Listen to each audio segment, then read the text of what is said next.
Introduction to listing contracts. Listing contracts are where all your prior learning about agency, fiduciary duties, and contract law come together in real life. A listing is not just permission to put a sign in the yard or upload to the MLS. It is a legally binding contract that creates an agency relationship and authorizes a broker to act on behalf of a seller or landlord for compensation. From the moment a listing is signed, both agency law and contract law apply.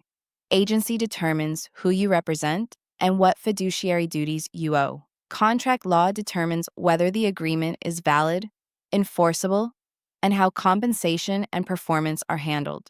Agency law inside the listing agreement. Under a listing agreement, the client, usually the seller, is the principal and the broker is the agent. The broker, acting through its salespersons, owes fiduciary duties such as loyalty, obedience to lawful instructions, confidentiality, reasonable care, full disclosure, and proper accounting. The listing typically creates a special agency, meaning the broker is authorized to perform specific tasks like marketing, showing, and presenting offers, but cannot bind the seller to a contract. The principal is responsible for the agent's actions within the scope of authority, but not for unauthorized promises the agent makes. For example, if an agent tells a buyer, the seller will include the washer and dryer, without the seller's consent, the seller is not bound, but the agent may face liability. Contract law inside the listing agreement. As a contract, a listing must have mutual consent, competent parties, lawful purpose, consideration, and clear terms, such as duration, property details, and compensation. Listings can be unilateral or bilateral. An open listing is unilateral. The seller promises to pay whichever broker actually procures the buyer, but brokers make no promises to act. Most exclusive listings are bilateral.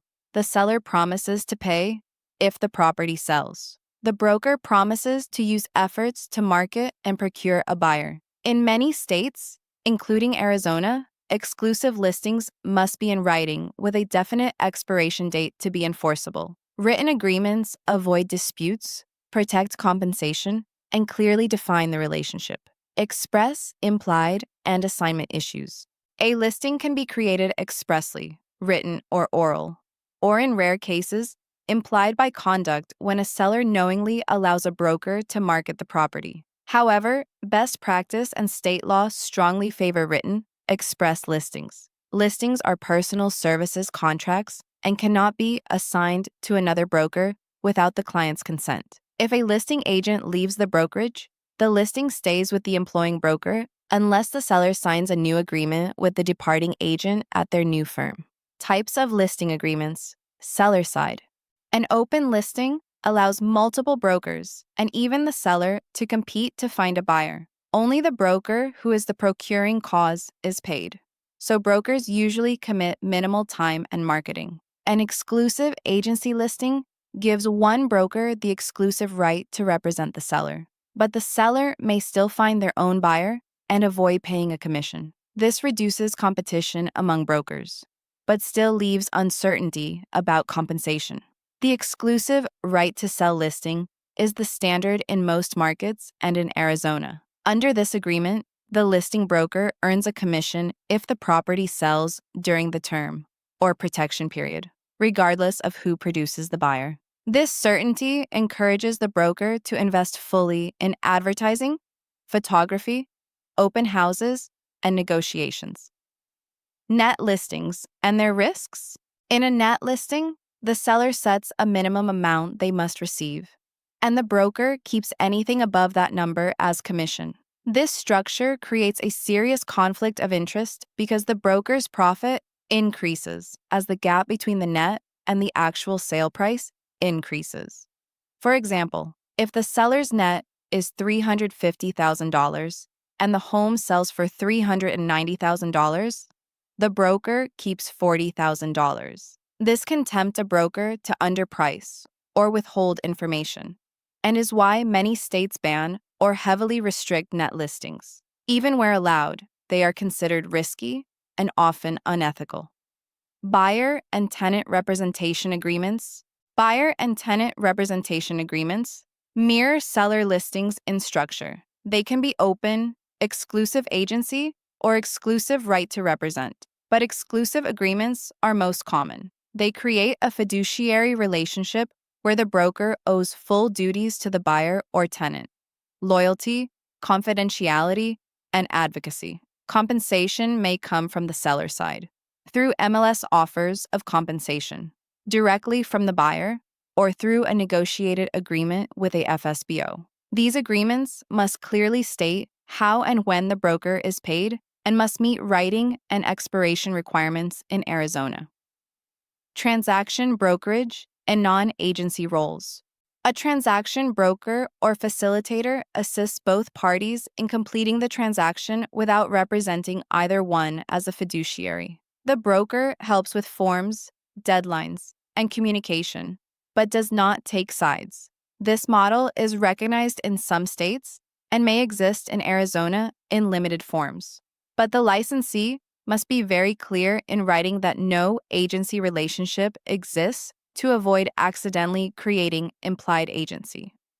MLS provisions and pocket listings. The Multiple Listing Service, MLS, is not a separate listing type, but a clause within the listing that authorizes the broker to place the property in the MLS and offer cooperative compensation. This dramatically increases exposure and usually benefits the seller. Pocket listings occur when the property is not put into the MLS and is marketed privately or only within one office. While sometimes used for privacy or special circumstances, pocket listings can reduce exposure, limit competition, and raise fair housing concerns. They require written seller consent and careful explanation of risks, including potential lost offers and perceptions of unequal access to housing.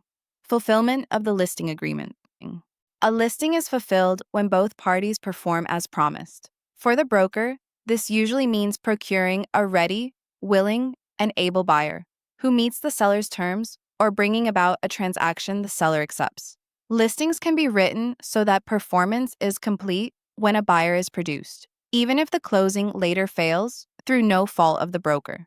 The broker's duties include marketing, showing, communicating, and helping the parties reach agreement within the limits of special agency. Due diligence and verification. Due diligence means the broker takes reasonable steps to verify key facts: ownership, authority to sell, and material property conditions. If a broker ignores red flags, like visible roof damage, or fails to confirm that the person signing the listing actually owns the property, they risk liability for negligence or misrepresentation. Helping the client verify information and recommending professional inspections are part of reasonable care. Compensation and procuring cause. Commission is negotiated and may be a percentage of the sale price or a flat fee. When more than one broker claims payment, procuring cause decides who actually earned it. The procuring cause is the broker who started the uninterrupted chain of events that led to the sale. For example, if broker A first shows the property and maintains contact, and the buyer later writes an offer through broker B only because of convenience, broker A may still be the procuring cause. Buyer representation agreements clarify how the buyer's broker is compensated and when the commission is earned.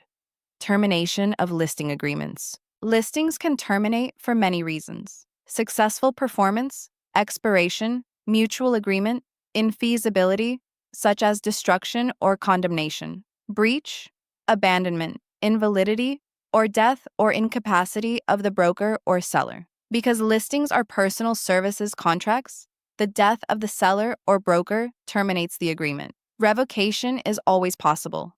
The parties have the power to revoke, but not always without consequences. They may not have the right to revoke without liability. A seller who cancels an exclusive right to sell after the broker procures a ready, willing, and able buyer may still owe commission. Key listing agreement clauses. Listing agreements are made up of specific clauses that define and protect the relationship. They must correctly identify all legal owners, accurately describe the property, state the listing price, define the term with clear start and end dates, and specify commission and how it is earned. Clauses grant authority to the broker to market the property, place it in the MLS, cooperate with other brokers, and advertise. They also clarify exclusions, such as personal property the seller will keep, and identify any fixtures included or excluded from the sale. Protection period and cooperation clauses. A protection period, tail clause, protects the broker from sellers who attempt to wait until the listing expires and then sell to a buyer the broker introduced. If the property sells during the protection period to a buyer who saw it during the listing, the broker may still be owed commission. Cooperation clauses address how other agents will be compensated and remind sellers not to share confidential information with buyer's agents, who represent the buyer. Fair housing, disclosures, and indemnification. Listing agreements include non-discrimination language to ensure compliance with fair housing laws. If a seller asks the agent to discriminate, the agent must refuse and often terminate the listing. Mandatory disclosures address issues like SPDS or RLOPDS, lead-based paint for pre-1978 homes, FIRPTA for foreign sellers, flood hazards, and airport or military base proximity where applicable. Sellers confirm they will disclose all known material facts. Indemnification and limitation of liability clauses protect the broker when the seller misrepresents facts, though they do not excuse the broker from their own negligence. Buyer agency and transaction clauses. Exclusive buyer agency agreements mirror seller listings and include clauses on exclusivity, compensation, competing buyers, dual agency, and fair housing. Transaction brokerage clauses, where allowed, clarify that the broker will help both parties without fiduciary representation. Across all these forms, signatures of all legal parties and the broker make the agreement binding and enforceable.